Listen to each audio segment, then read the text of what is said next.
All right, so you can see even in the Bach, there are lots of skips. All right, and by the way, guys, there is so much to talk about with each one of these etudes. So I'm just going to try to see how far I can actually get. So I talked to you about practicing with, start out with forte before you put the dynamics in. Hopefully you heard some of the dynamics in this room that I was trying for. So the first line, the way, or the first couple of measures, the way I would do that, and that's in the Kohler, is just to play it all really loud. Pump air into that.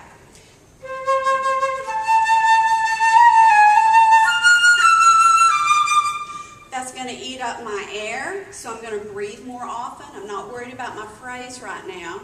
Start where I left off.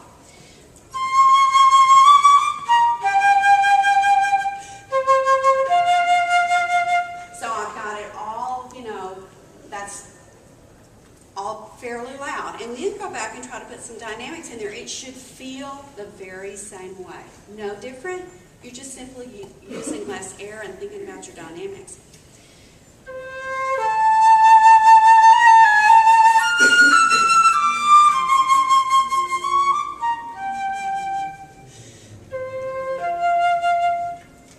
By the way, I'm using a very legato tongue in this etude. I don't know if you've noticed. Your second line where you have the, right there where you have the slur and the dots, the way we do this performance practice is to legato tongue that.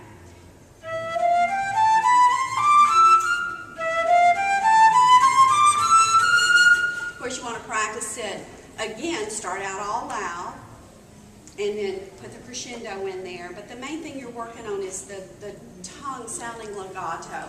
By the way, one of the ways I work on that, I'm going to slur it, and I listen to it like crazy. And then I try to make it sound like that, but I just barely touch. Sometimes I'm not even placing my tongue on any particular spot in my mouth. I'm just hitting the air with it. Let me see if I can do it.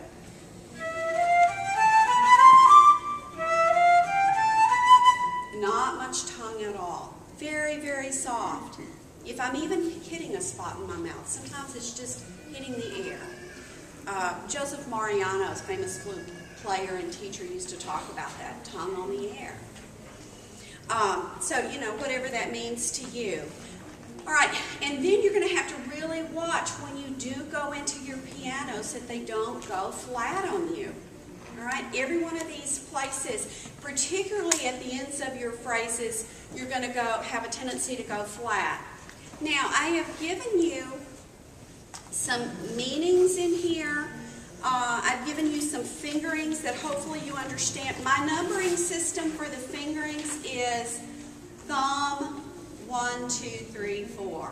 So if you're a pianist, that might confuse you.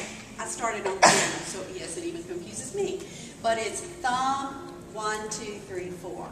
And if it's right, you'll see a capital R. If it's left, you'll see an L there. So if you have questions about that, maybe that will help you.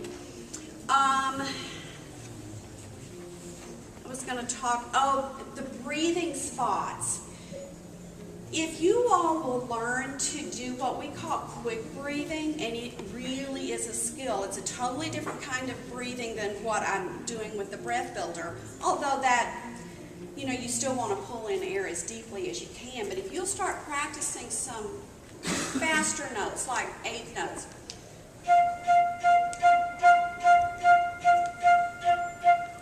I'm breathing after every single one of those notes. It's called quick breathing. And it will really help you get just a little further. Maybe you don't want to break a phrase and put an actual breath there, but perhaps there's an articulation, a lifted note that you can take a breath after. The real challenge is coming back in on the next note beautifully. All right, now, I have said that it's okay to take a breath at the end of the first line after that crescendo. A lot of people don't like that. This one is okay, especially because you have that soft attack at the beginning of the next line. But here's the challenge. You are really going to be needing some air at that point. And you pull in the air, and your next tendency is to have an explosive attack on the next note. So what you have to do is crescendo, breathe, soft, soft note on the next note. That is very hard to do, but tremendous amount of musicality if you work on that, okay? And that was pretty much the way I played it for you a while ago. Let me see if I can do it again. The last measure there on that first line.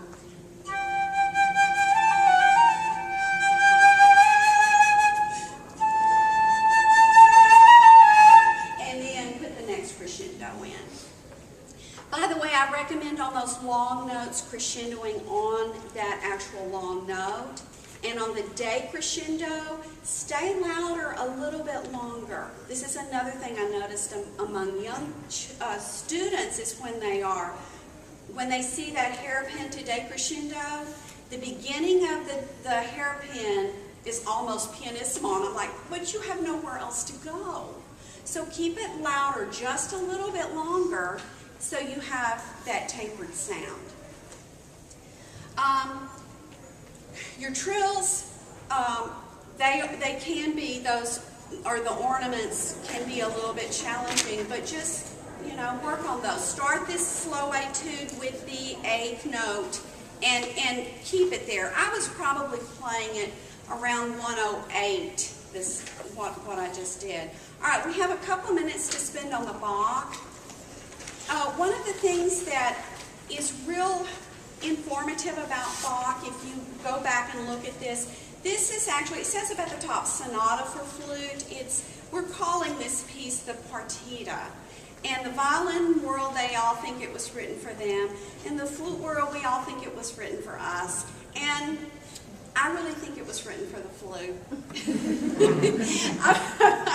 If you get Betty Bang Mather's book, she has written a whole treatise on this piece, particularly the Allemande. And fascinating, absolutely fascinating. But all of these movements are from the dance world. They didn't actually dance to this music, but if you study the dance form that went with this, you can get a little bit more into the musicality of it. The things I would encourage you to do at the high school level is pay attention to your articulations here that are written and make it more of a lifted style rather than a short staccato. I see Trisha's here. Hey, Trisha. So I promise I will let her get set up in just a moment. Again, you're not gonna take your repeat in this, and there is so much to do with all of Bach that it's difficult to get all of that discussed in just a couple of minutes here. I do think this needs to be highly metronomic, but you can, I don't know if you noticed, I relaxed down a couple of phrases and then kind of picked up the tempo again as I got into the next phrase. Depending on where you did that would enhance the musicality. If I'm judging this, I'm going to want that student to exhibit steady rhythm. I want steady rhythm on this. But there are a couple of places where you can put some musicality in there, particularly at the end. Of course, there's that rallentando. Someone had a question? Can you switch the slide down? Oh, I'm so sorry. Yeah, thank you. Yeah, you're going to want steady rhythm on this. Pay attention to what's articulated there, although I'll tell you we have a lot of other opinions about the way this should be articulated. But very, very interesting etude. Actually, it's a solo from a very famous flute solo. All right, I think the race is probably about over here. I will meet you all outside if you have any questions. And thank you for coming, and good luck to all of you.